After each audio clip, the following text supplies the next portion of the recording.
السلام عليكم. أول مرة نفتتح قناة جديدة فيها محتوى اللي هو يكون يرضي جميع الأذواق. ودابا نبداو بسم الله. أول طبق اللي حنا غادي نبداو به هو الدجاج مقلي بطريقة مختلفة. الدجاج كنعرفوا بأننا خصنا أولا نبداو بالتنظيف ديالو، خصو يكون بشكل مزيان بزاف، اننا كنحيدو كاع الشوائب، داك الجليدات وداكشي كله اللي تيكون فيه من الجنيبات ومن كل البلايص اللي خصهم يكونوا منقيين مزيان. ومن بعد غادي نديروه في بانيو اللي تنديرو فيه الماء والحامض، وعاد من بعد نديرو واحد لاستيوس زوينه باش كنقيو الدجاج، يعني الحامض والقشور ديالو مطحونين مع الملحه. فكيبقى عندنا هذا استيوس في الكونجيلاتور قبل نبغيو نقيو الدجاج كنديروه. وندوزو نيشان البصله حتى هي غادي ناخذوها ونردوها طريفات مشلضين، ولا عطريه اللي غادي نديرو فيها القزبور كيكون مقرب ديجا، الا كان عندنا في الكونجيلاتور كناخذوه او طري ونديرو مع الملحه والابزار وشويه سكينجبير والخرقوم، ولا كان عندك دوك لي زيرب دو بروفانس والملحه هذه ما نهضروش عليها ضروريه.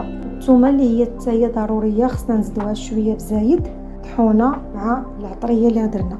غادي نخليو هاد العطريه هذه مع شويه د الماء كنخلطوها باش كتشرب العطريه بعضياتها، وندوزو لداك الشيء الاخر. البصله حتى هي غادي نقطعوها طرونش ونضيفوا ليها التوابل ونزيدوا ليها الخرقوم ونفس العطريه النيت اللي غادي نديروها في الدجاج. غادي نديرو هذه ونديرو مع شويه زيت الروميه باش نقليو هاد البصيله حتى هي تشرب لنا هاد التوابل. وملي كنديرو الزيت الروميه غادي نبقاو نحركوها شي شويه باش تشحر لنا ديك البصيله مع العطريه مزيان، تنشحروها مزيان واحد الصيم هكا ما كاملش. وناخذوا الدجاجه غادي نديروها في ديك العطريه اللي حنايا وجدناها ونديروها في الدجاجه كامله. وتناخذوا الدجاجه كنديروا لها داك العطريه كي قلنا وكندهنوها بها مزيان في الجناب وفي الجناب الداخلانيين، وكاع كيف كتبان لكم في الصوره انها كتكون ملبسه بالعطريه بشكل كبير. من بعد كناخذوا ديك العطريه اللي حنايا صوبنا فيها الدجاجه نزيدوا عليها شويه د الماء، ومن بعد غادي نزيدو معها زويته بلديه ونخليو كل شيء ونحركوها مزيان باش داك العطريه تنسجم مع البصله ومع الدجاجه، ونسدو عليها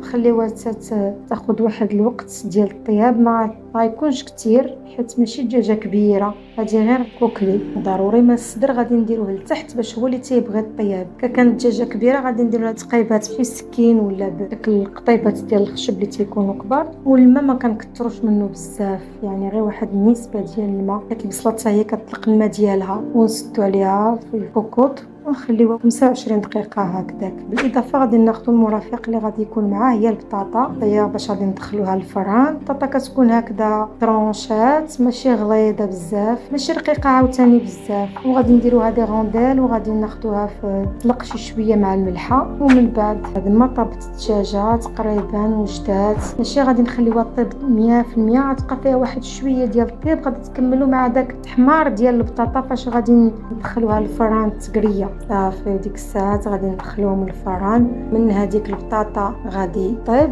وغادي نزيدو معها ديك البصله اللي كانت مع الدجاجه كطيب حيت درنا بصله بزايد، غادي تكون حتى هي طاحت مزيان. وغادي ناخذوها ونزيدوها مع الكراتان الفوق من البطاطا. تبقى لنا الدغميره مع القوينصات ومع بيضه الا كانت متوفره. يمكننا ناخذوا الكبده بزايد ونخليهم باش يكونوا عندنا تقليه يعني كثيره.